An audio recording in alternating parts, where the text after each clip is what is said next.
Assalamualaikum warahmatullahi wabarakatuh. Halo semuanya teman-teman, selamat siang, selamat datang kembali di channel kesayangan kita, channel Ilo Entry. Dan masih bersama saya Ilo, dimanapun teman-teman berada, semoga teman-teman selalu dalam keadaan sehat walafiat tanpa kekurangan satu apapun. Amin, amin, ya robbal alamin. Pokoknya sehat, bahagia, sukses, banyak uang, pokoknya doa terbaik buat teman-teman dimanapun teman-teman berada. Dan pada kesempatan kali ini, kami masih akan melanjutkan kisah dari Netrakala. Wow, Kromoleo. Dan sudah masuk part keempat, makin seru aja kisahnya, makin berdebar, kan misterinya juga semakin mulai agak terang nih teman-teman ya. Dan buat teman-teman yang baru bergabung, kami ucapkan selamat bergabung. Silakan bisa diklik dulu tombol subscribe-nya, jangan lupa lonceng notifikasinya dinyalakan agar teman-teman selalu mendapatkan notifikasi dari konten-konten yang akan kami upload di setiap harinya. Untuk channel Ilo Entry ini kami akan upload setiap hari teman-teman, setiap jam 12 siang waktu Indonesia bagian Barat. Kami juga ingin mengucapkan terima kasih ya kepada seluruh teman-teman yang sudah selalu setia hadir, yang sudah selalu mendukung kami, karena teman-temanlah kami selalu bersemangat berkarya di setiap harinya. Gak pakai berlama-lama lagi, gak pakai kepanjangan basa-basinya, langsung saja kita masuk ke dalam kisahnya.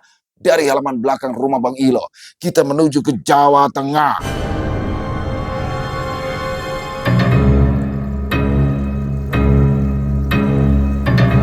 Warisan bencana dari kakek buyut. Kromoleo Part 4.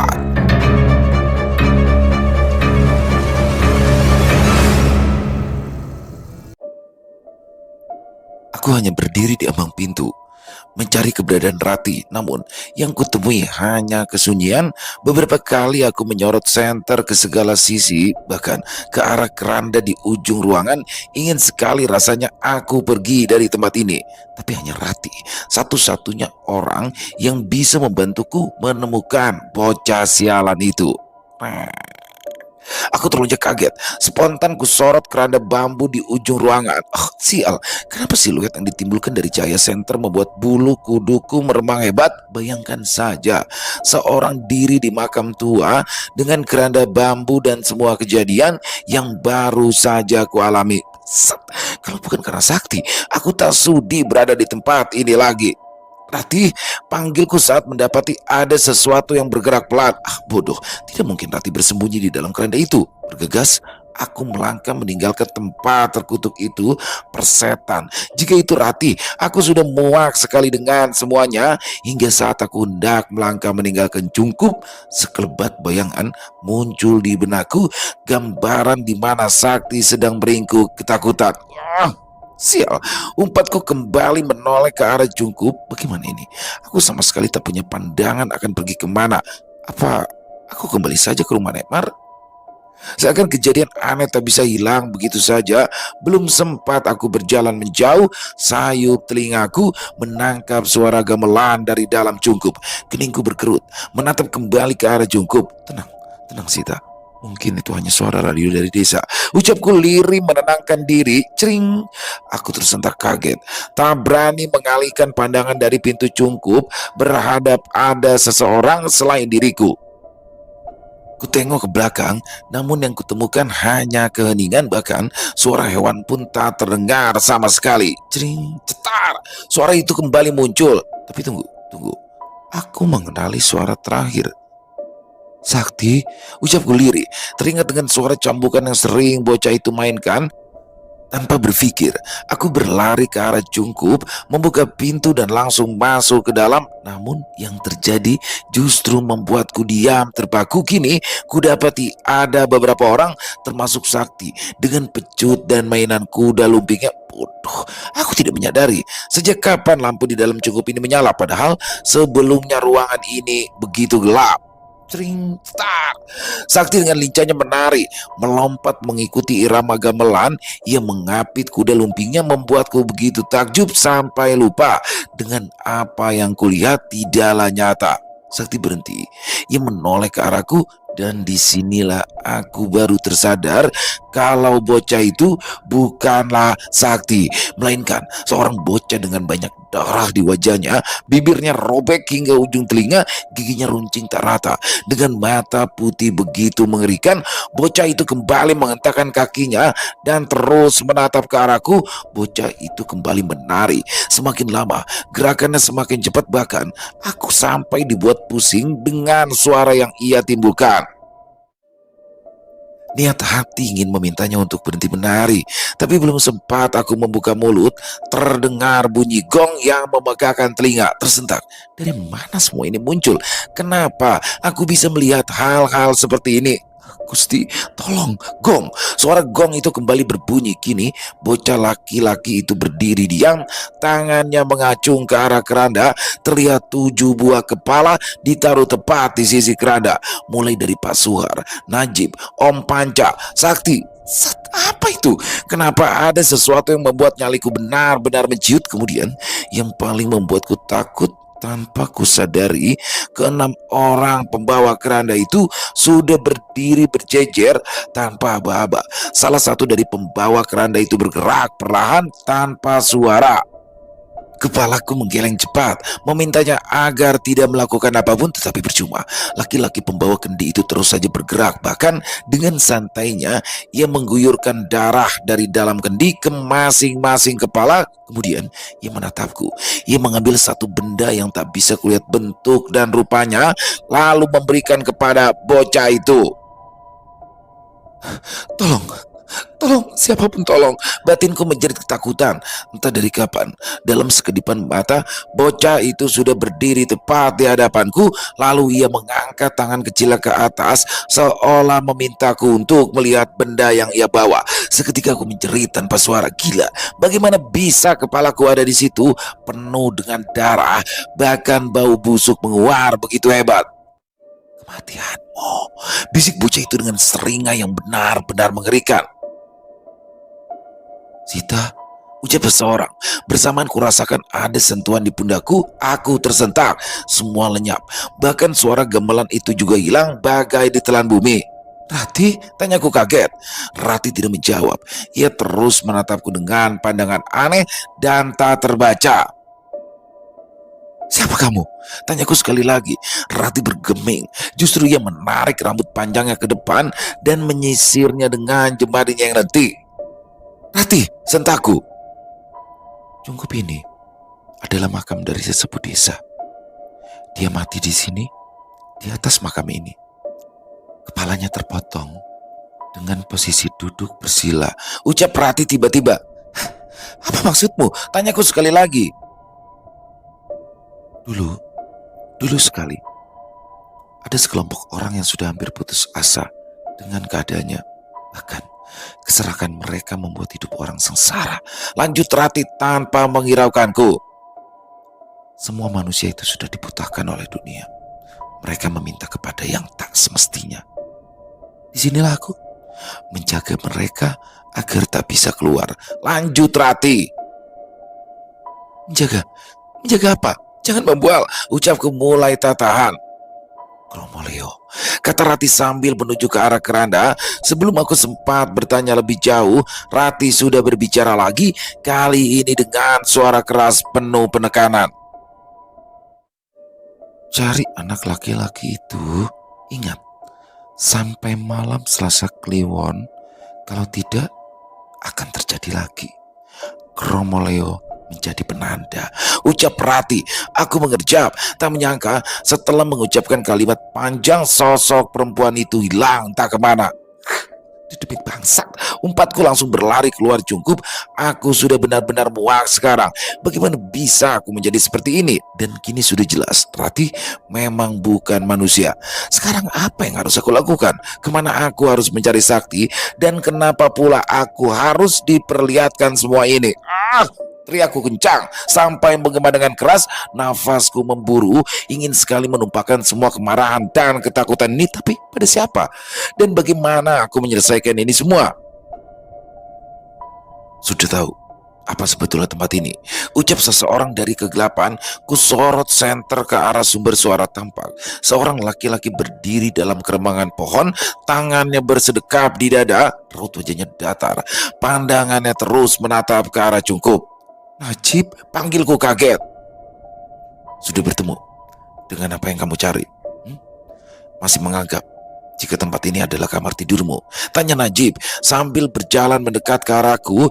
Kuperhatikan wajah laki-laki ini, ekspresinya berbeda sekali. Sewaktu di rumah Nekmar, kali ini dia jauh lebih tenang dan berwibawa. Andai sekarang situasinya berbeda, pasti Najib akan terlihat mempesona. Apa maksudmu? Tanyaku pura-pura tak mengerti. Jangan berlagak bodoh. Sekarang itu situasinya semakin rumit. Kalau warga sampai tahu jika Kromoleo muncul kembali, bisa jadi bukan dedemit itu yang membunuh kita, melainkan warga desa sendiri. Ucapnya lugas. Aku tidak peduli ya dengan warga desa. Yang penting sekarang adalah bagaimana caranya menemukan Sakti. Ucapku masih terus menyorot tubuh laki-laki di depanku ini. Percuma.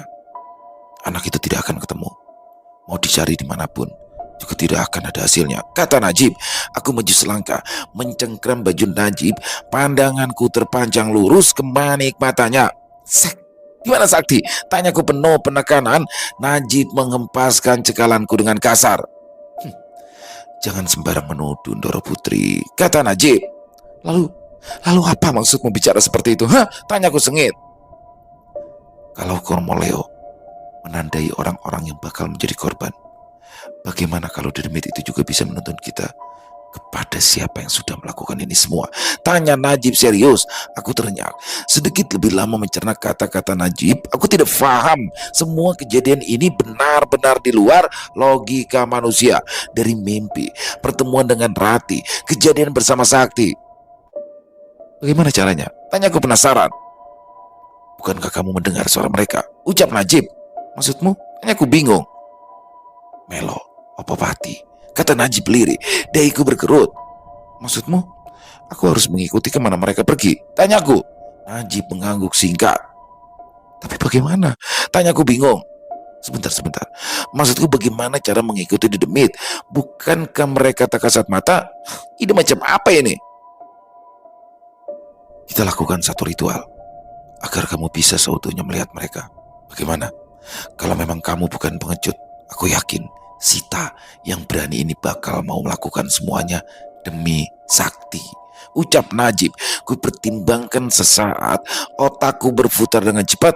Ingin rasanya menolak, toh semua tidak ada hubungannya denganku.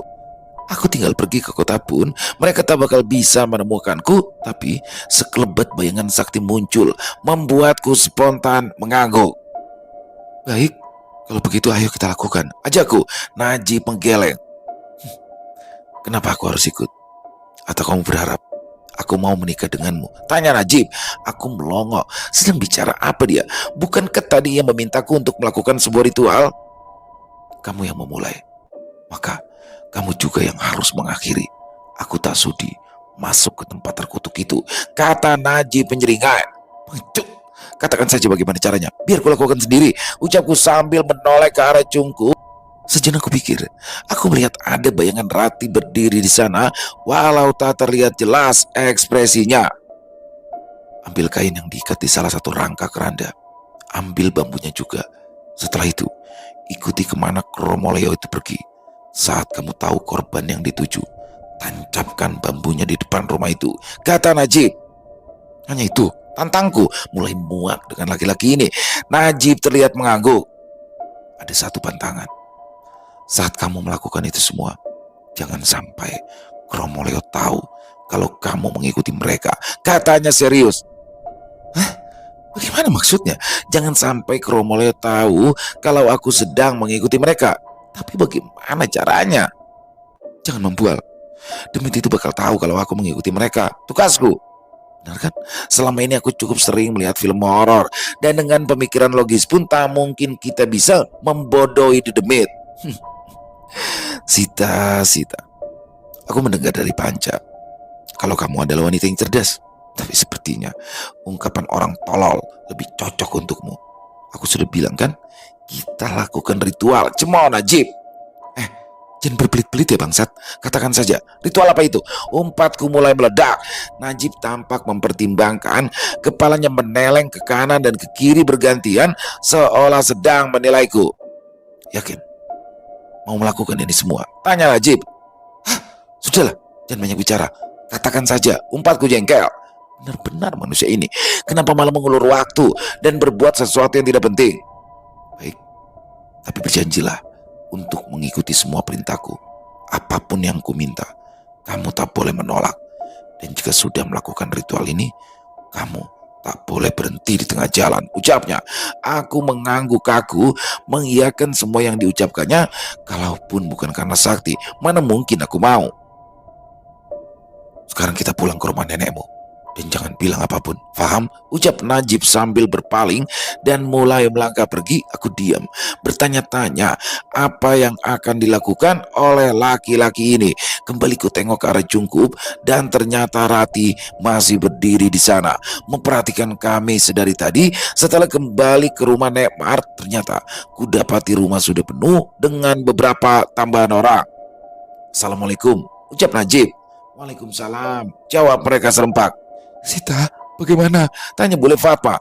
Aku menggeleng, menegaskan kalau tidak menemukan petunjuk apapun. Sita, ini Pak Kades, ini Mbak Sugi, sesepuh desa ini. Terang Nekmar, aku hanya mengangguk sopan, tak bertanya lebih. Biarlah, aku sudah berjanji untuk tidak mengutarakan apapun. Bagaimana Jip? Ada petunjuk? Sudah dicari di semua tempat? Tanya Pak Kades. Kami sudah kembali ke Jungkup itu, tapi tidak ada siapapun, kata Najib. Pak Kades mengganggung singkat, lalu berpaling ke arah Om Panca. Panca, meskipun ini bukan hal biasa, saya tetap menyarankan untuk tetap melapor ke pihak kepolisian. Terlepas dari cerita kalian, saya takut kalau ini memang kasus penculikan, kata Pak Kades. Ia menatapku sesaat. Sejujurnya aku paham kalau Pak Kades ini mencurigaiku sebagai dalang dari semua ini.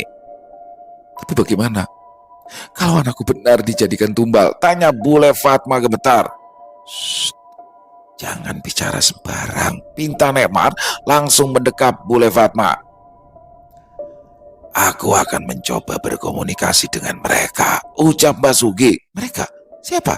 Siapa yang dimaksud mereka oleh Mbak Sugi? Apakah orang tua ini bisa berkomunikasi dengan makhluk astral? Sekarang kalian beristirahatlah, ucap Mbak Sugi sambil berdiri dan berpamitan pulang. Selepas kepergian mereka, aku langsung membersihkan diri dan masuk ke dalam kamar. Kepalaku begitu pusing memikirkan semua kejadian yang tidak masuk di akal ini. Begitupun memikirkan ritual yang bakal kujalani. Sakti, kenapa membuat banyak orang begitu repot? Awas saja, kalau ketemu bakal ku gantung bocah itu dengan posisi terbalik. Pagi menjelang, aku terbangun dengan kondisi kebingungan, mencoba mencerna kenapa perasaanku begitu gundah. Ku hela nafas panjang, lalu bergegas keluar kamar, tapi tak mendapati apapun kecuali Nekmar yang sedang sibuk di dapur. Nek, panggilku. Duk, sarapan dulu. Panca dan Fatma sedang ke kantor polisi. Jelasnya sebelum aku bertanya. Aku turuti, meskipun tidak bernafsu. Aku harus mengisi perut untuk menambah energi. Siapa tahu ritual yang akan kulakukan bakal menguras tenaga. Najib itu pemuda yang tekun, nenek yang mengurusnya semenjak kecil, ucap Nekmar. Memangnya kenapa, Nek? Tanyaku, tak paham dengan arah pembicaranya. Nenek sudah tua, Dok. Nenek tidak mau kamu hidup sendiri setelah ini, ucap Nekmar. Dahiku berkerut. Sepertinya aku tahu arah pembicaraan ini. Maksudnya? Tanyaku memastikan. Mau ya, Dok? Kamu nenek nikahkan dengan Najib, ucap Nekmar serius. Aku menghela nafas panjang. Benar kan? Kalau nenek serius dengan ucapannya semalam. Apa harus dibicarakan sekarang, Nek? Toh Sakti juga belum ketemu kan? Kataku mencoba mengelak. Sita, sudah cukup nenek kehilangan Tati. Nenek mohon, mau ya kamu menikah sama Najib. Soal Sakti, nenek yakin pasti kalian bisa menemukannya, ucap Nekmar. Ku pandangi raut wajah tua itu. Aku masih tidak paham kenapa Nekmar bisa berbicara seperti itu.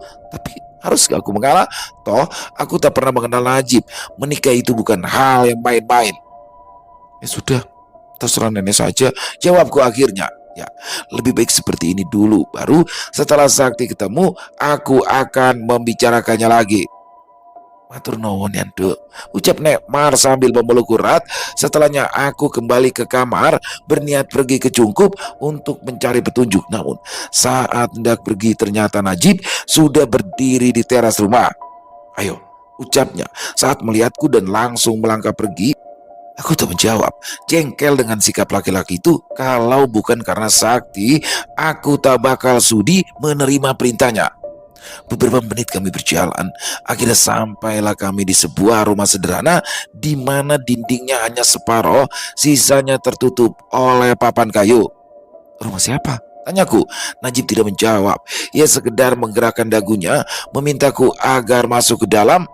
Dan siapa sangka, ternyata sudah ada Om Panca dan juga Pak Kades di sana. Om Panca? Sita kira masih di kantor polisi, kataku. Sita, duduk dulu, pintanya. Segera ku tengok ke arah Najib untuk meminta petunjuk. Namun sepertinya laki-laki ini tak mau memberitahu. Kenapa Om? Tanyaku kembali. Sudah, kita tunggu Basuki dulu, kata Om Panca.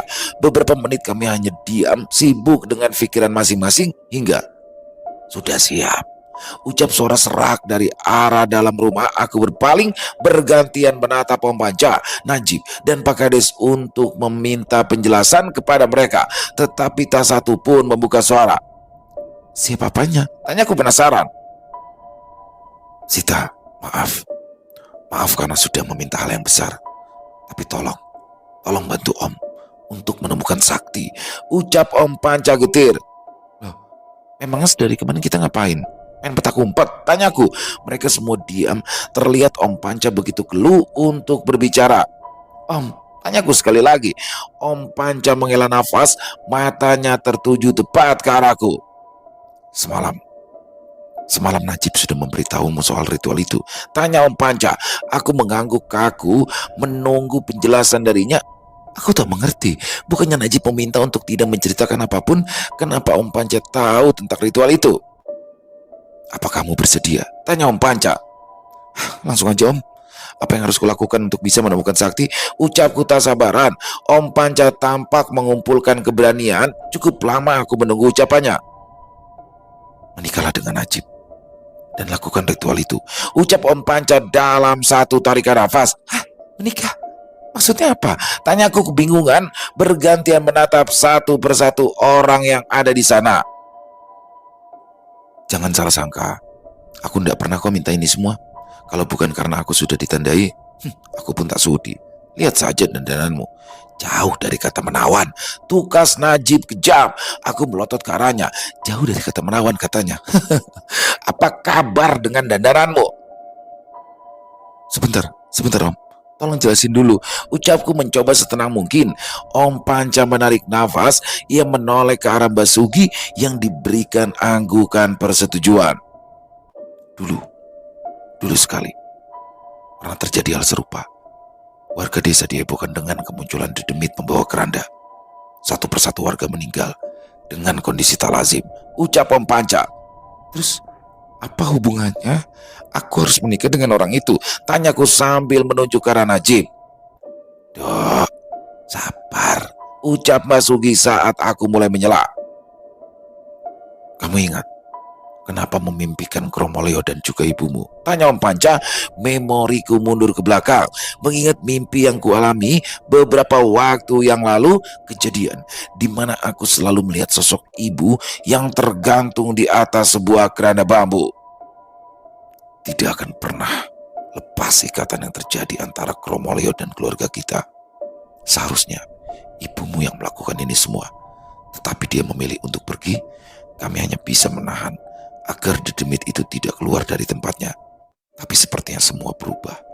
Ada seseorang yang sengaja melakukan ritual serupa dengan apa yang sudah dilakukan oleh buyut kita. Jelas Om Panca. Aku diam 1000 bahasa. Ikatan dengan dedemit. Apakah ini jawaban kenapa mereka menghantuiku? Waktunya semakin sempit. Tolong, kalau memang sakti tidak ditemukan sampai malam Selasa Kliwon, bukan hanya keluarga kita, tetapi warga desa akan mendapat malapetaka, ucap Om Panca. Lalu setelah menikah dengannya, apa yang harus kulakukan? Menjadi istri yang taat pada suami, tukasku jengkel. Sungguh, kalau begini caranya, ini persekongkolan. Aku tak harus bertanggung jawab untuk keselamatan semua orang di desa ini. Setelah kalian menikah, kita lakukan ritual di Cungkup itu. Seperti yang diucapkan Najib kemarin. Jelas Om baca. Om, tapi ini soal masa depan Sita, Om. Jangan bercanda, kataku mulai naik pitam. Om yang bertanggung jawab. Om pastikan Najib adalah orang yang layak. Semua biaya kehidupan kalian sementara akan Om tanggung. Katanya memohon. Aku melotot ke arah adik ibuku itu. Apa ini tujuan mereka dengan mengajakku datang ke desa ini? Tapi kenapa harus dia? Tanya aku penasaran. Karena buyutnya juga melakukan ritual serupa, ucap Basuki. Aku mendengus kesal, tanganku spontan memijat pelipis. Lalu kalau mereka yang melakukan, kenapa aku dan Sakti yang menjadi korban? Benar ucapan Rati, manusia memang serakah dan siap melakukan apapun demi tujuan mereka. Sita, tanya Om Panca. Aku menggeleng, tidak tahu harus berucap apa. Bahkan aku juga bingung mesti bertindak seperti apa. Kenapa semua bisa terjadi seperti ini? Sita, tolong, pintanya sekali lagi. Tapi Sita masih gak paham. Kenapa harus Sita? Dan kenapa Sakti yang harus menjadi tumbal terakhir? Tanya aku penasaran. Aku menatap bergantian. Mulai dari Om Panca, Najib, Basugi, bahkan Pak Kades yang sedari tadi diam tak bersuara. Seperti yang kubilang tadi, seharusnya ibumu yang melakukan ini semua. Tetapi bapak dan ibuku justru membuat Tati keluar dari desa ini. Ucap Om Panca mulai tampak frustasi. Baik, baik. Aku bisa menerima alasan itu. Tapi kenapa meski Sakti? Apakah karena hari lahirnya? Kenapa bukan anak lain? Tanyaku mencoba mengulur waktu selama mungkin mencari penolakan agar bisa lepas dari jebakan pernikahan ini. Sakti terlahir karena, kata Om Panca. Karena apa Om? Tanyaku. Karena kami juga melakukan ritual di Cungkup itu. Jawab Om Panca. Aku terenyak. Ini menjawab semuanya. Kenapa Sakti begitu aneh? Kenapa Sakti begitu tertarik dengan Cungkup itu? Sudah? Tanyaku. Maaf, tanya Om Panca. Sudah puas mencari masalah? Pernah berpikir kalau dampaknya akan sejauh ini? Tanyaku. Om Panca tidak menjawab, kepalanya menunduk, tangannya terkepal kuat, seperti menahan emosinya. Ini alasanmu memintaku untuk datang ke tempat ini. Ini alasanmu agar aku mau menikah dengan orang yang tidak kau kenal sama sekali. Karena perbuatanmu, bentakku. Om Panca masih diam menunduk, tak bisa kulihat raut wajahnya. Apa jangan-jangan kamu juga yang membuat ibuku bunuh diri? Tanyaku. Om Panca mendongak. Jelas kulihat laki-laki ini mengalah dengan egonya. Air matanya mengalir membasahi pipi. Aku memang melakukan ritual untuk mendapatkan anak. Tapi aku bukan pembunuh. Ucapnya tegas. Bukan pembunuh apanya? Nyatanya sekarang aku dan kalian juga bakal mati kan? Tak perlu jenius untuk mencerna ini semua. Ada orang yang memanfaatkanmu untuk mencari tumbal. Begitu kan? Tanyaku lancar. Dok, dengan kamu bertemu Danyang di tempat itu, berarti memang kamu yang dipilih. Maaf ya Dok, ini bukan cuma untuk keluarga kalian. Aku takut malah petaka itu akan datang. Ucap Mbak Sugi lembut. Aku memejamkan mata, menghirup nafas panjang dan dalam. Aku memikirkan semua resiko yang bakal terjadi. Baik, aku menikah dengannya. Tapi aku punya satu syarat. Tanyaku. Om Panca mendongak. Apa? Biar Om lakukan. Ucap Om Panca. Setelah menikah, aku tidak mau disentuh oleh dia. Ucapku. Semua orang di ruangan itu tercengang. Mereka saling tatap satu sama lain. Loh Cip, kamu ndak memberitahu ritualnya toh? Tanya Mbak Sugi. Najib menggeleng. Kalau aku memberitahu, ya pasti dia langsung menolaknya. Ucap Najib sambil menyesap rokok di tangannya. Mbak Sugi tidak menjawab. Ia berpaling ke arahku dan berkata lembut.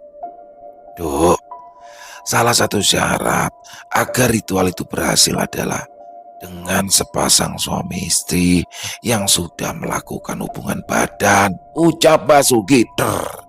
Mata kananku berkedut. Apalagi ini? Bukannya Najib mengatakan kalau ritual yang akan dilakukan itu hanya mengambil bambu di keranda, terus menancapkannya di rumah yang sudah ditandai. Aku memijat pelipisku, tidak menyangka jika harus seperti ini. Kalau begini caranya, Najib yang diuntungkan. Baik, baik, terserah kalian saja. Tapi aku mau Om Panca menjamin semuanya. Ingat, semuanya. Ucapku sambil mengusap air mata yang mulai muncul di ujung mataku. Aku pastikan kalau Najib adalah laki-laki yang bertanggung jawab. Ucap Om Panca serius, sedangkan Najib masih seperti orang melamun sedari tadi. Ia hanya diam memperhatikan kami. Entah apa yang ada di dalam pikirannya saat ini. Aku tak mau menduga. Prosesi pernikahanku dengan Najib begitu sederhana.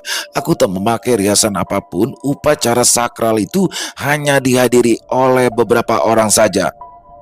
Maaf ya Dok, ucap Nekmar. Perempuan itu menangis terseduh. Ia memelukku erat seolah meminta penenangan yang tak bisa aku berikan. Ya, beginilah hidup. Kita tak pernah tahu apa yang akan terjadi. Baru semalam aku diperlihatkan berbagai macam jenis dedemit. Siang harinya aku sudah menjadi istri dari orang yang sama sekali tidak aku kenal. Malam kembali menjelang.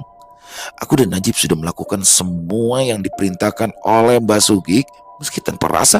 Tapi itulah salah satu syarat agar aku dan yang lainnya bisa selamat dari malapetaka ini. Bersiaplah. Setelah ini kita pergi ke rumah Mbak Suki. Baru kecungkup terkutuk itu, kata Najib. Aku harus melakukan ini sendiri, tanyaku. Najib menoleh ke arahku. Ia menghela nafas panjang. Kita lakukan berdua. Tapi aku punya satu permintaan, ucap Najib. Apa? Tanyaku singkat. Meskipun dia suamiku sekarang, rasanya masih canggung untuk menunjukkan kemesraan. Ingat, aku menikah dengannya karena ritual bodoh itu.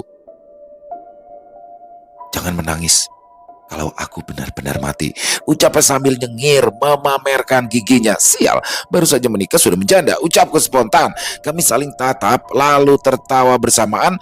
Sungguh rasanya semenit ini seperti menjalani hidup normal layaknya orang lain. Kami berjalan dalam diam menembus kabut malam.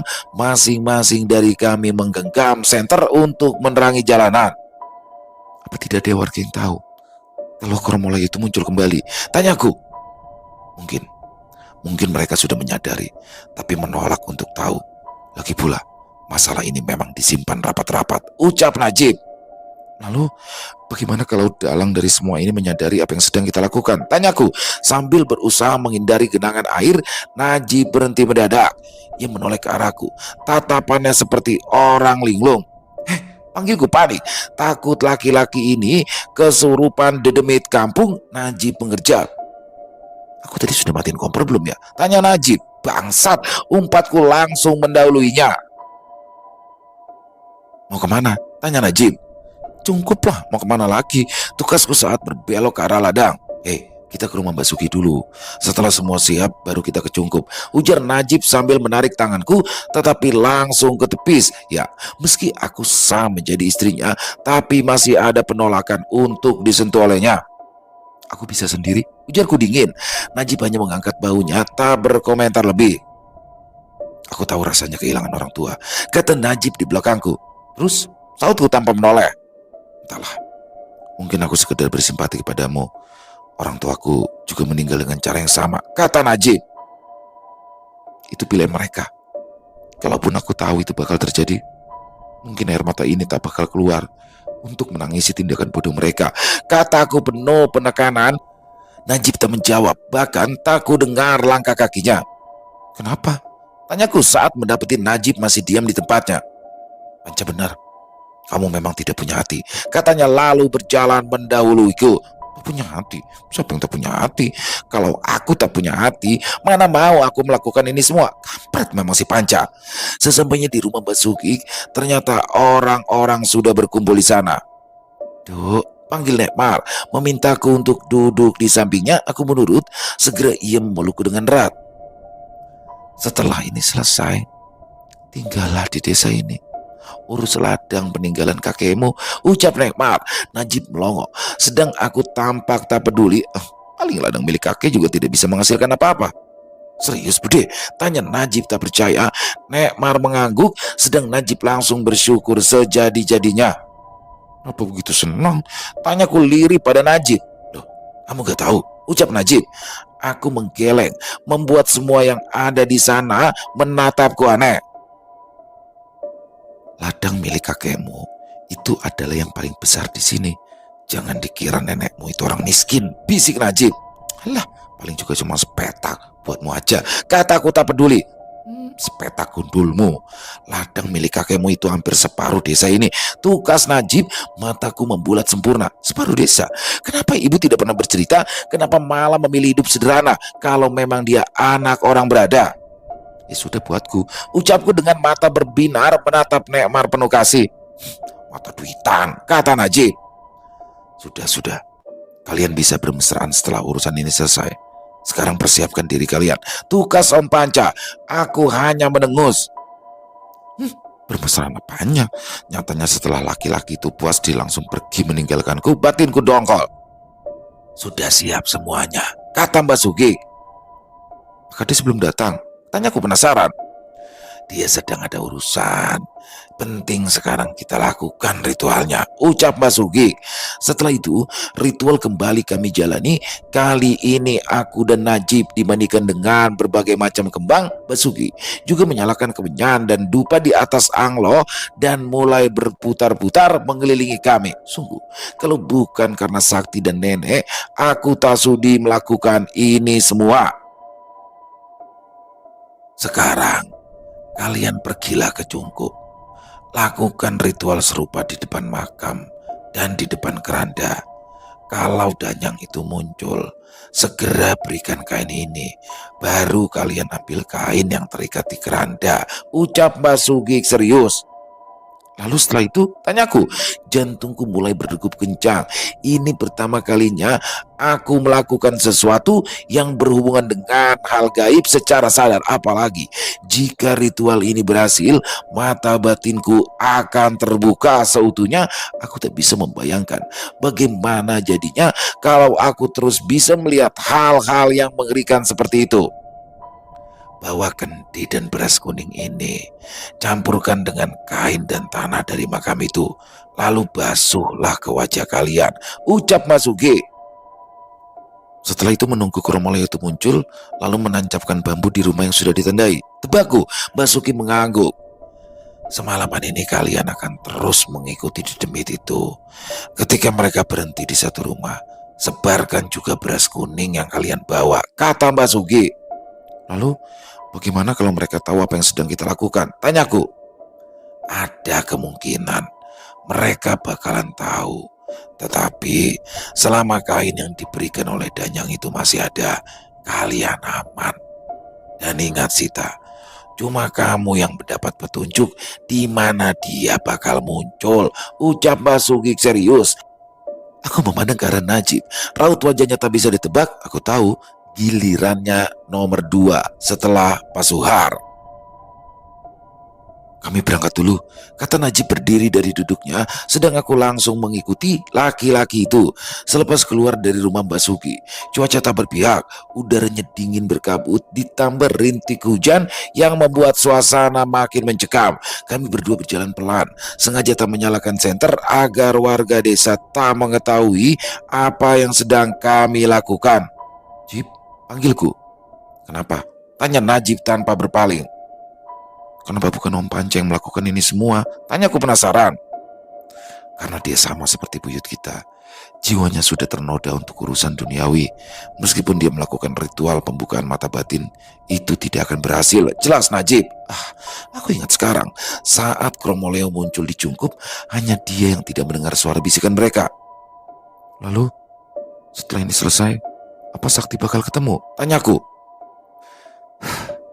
Sakti sedang disembunyikan oleh orang yang melakukan ini semua. Dan jika malam ini kita tidak bisa menemukannya, maka jasad Sakti pasti sudah tergantung di Cungkup pada malam Selasa Kliwon. Jelas Najib bergetar. Bangsat, kenapa masih ada manusia seperti itu? Tanyaku jengkel. Najib tidak menjawab, melainkan memintaku agar menyerahkan kendi yang sedari tadi ku bawa. Sesampainya di Cungkup, hujan turun dengan lebatnya, bahkan suara gemuruh guntur mulai terdengar memekakan telinga. Takut, ucap Najib saat mendapati aku dia mematung. Menurutmu? Tukasku jengkel. Siapa yang tidak takut saat harus mempertaruhkan hidupnya secara sadar? Rasanya seperti tak ada batas antara hidup dan mati. Ya begitulah teman-teman, luar biasa sekali kisahnya. Oh, bagaimana Sita harus menikah dengan Najib, pemuda desa yang sebenarnya bukan disuruh sama Neymar ya, tapi memang jalan satu-satunya untuk menyelamatkan Sakti harus seperti ini. Gimana rasanya ya, Sita emang luar biasa dia pengorbanannya ya. Dia harus menikah dengan pemuda yang baru dikenal, bahkan belum dikenal ya, dan dipikir tadinya udah deh, yang penting nikah aja nggak apa-apa.